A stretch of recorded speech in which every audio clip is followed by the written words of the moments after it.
You know that feeling, right? You're staring at a screen, your mind just feels like total mush. You are completely and utterly drained. Or maybe you're stuck doing the same thing over and over, and you just feel this powerful urge to do, well, literally anything else. Today, we're going to dive into the real, scientific reason you get so tired and bored. And I'm willing to bet it's not what you think. So let's just get right into it with the one question everybody has wrestled with. Why on earth does just thinking hard make you feel so physically wiped out? For the longest time, the go-to explanation has been, pretty straightforward.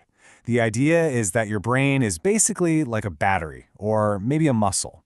And if you use it too much, it just runs out of juice. The sciencey term for this is ego depletion. And look, this wasn't just some folk theory, it was the dominant idea in science for a long, long time. The researchers in the paper we're digging into today put it like this: fatigue is basically chalked up to using up some kind of resource. I mean, it makes sense, right? It feels intuitive. It feels like you've just used up all your available brain juice. But what if that's not what's happening at all? What if your brain isn't running out of fuel, but is actually sending you a really smart, really calculated signal? What if this whole common idea is just plain wrong? Well, this brings us to a whole new theory, and it's one that's built on a pretty simple idea from economics: opportunity cost. So opportunity cost sounds a little bit jargony, I know, but stick with me because it's actually super simple. It's just the value of the next best thing you didn't do.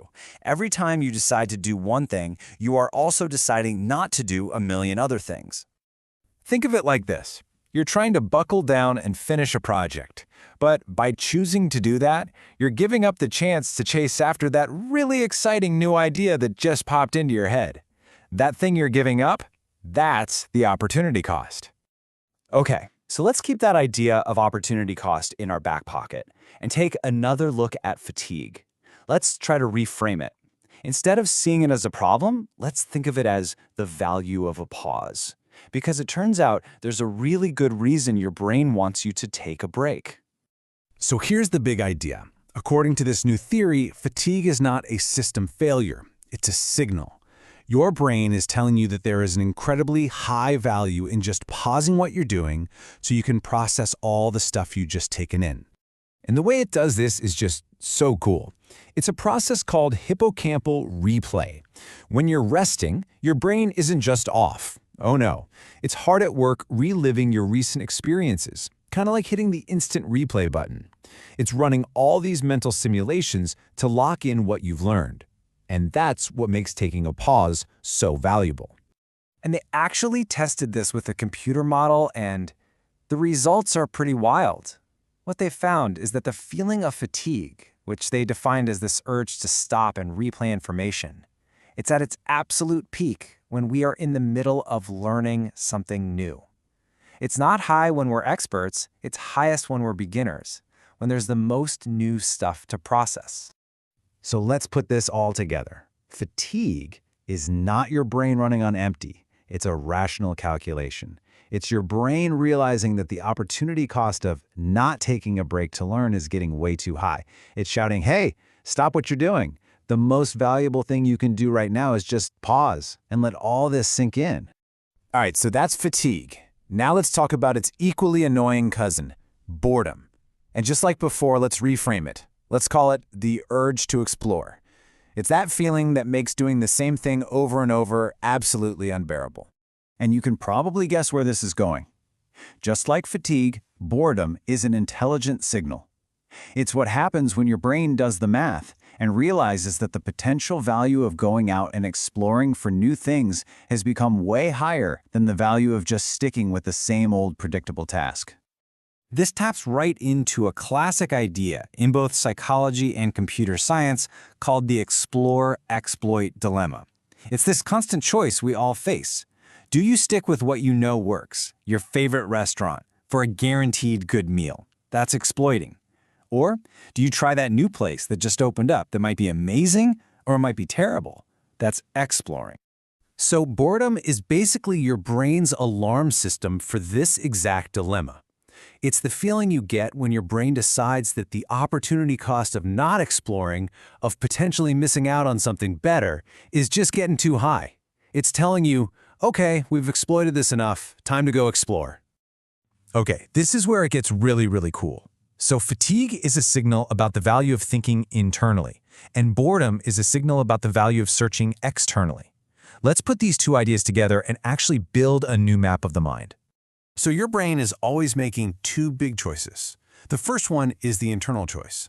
At any given second, you can either be acting, doing stuff out in the world, or you can hit pause and replay information inside your head. And then there's the second choice, the external one.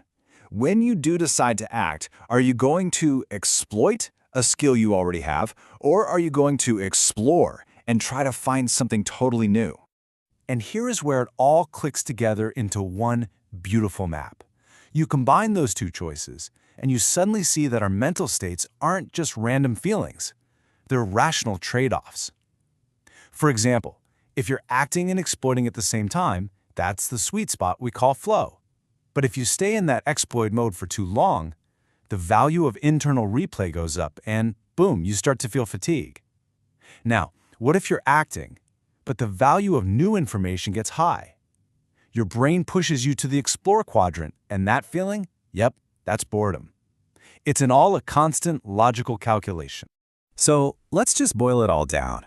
The old idea, the myth, saw fatigue as just an empty battery.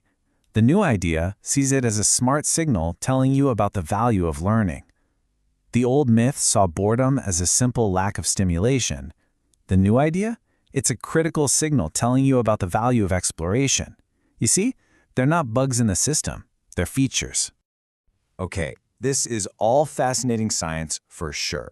But what does it actually mean for you and me in our day-to-day lives? Well, it leads to a really empowering conclusion. It's time to start actually listening to your brain.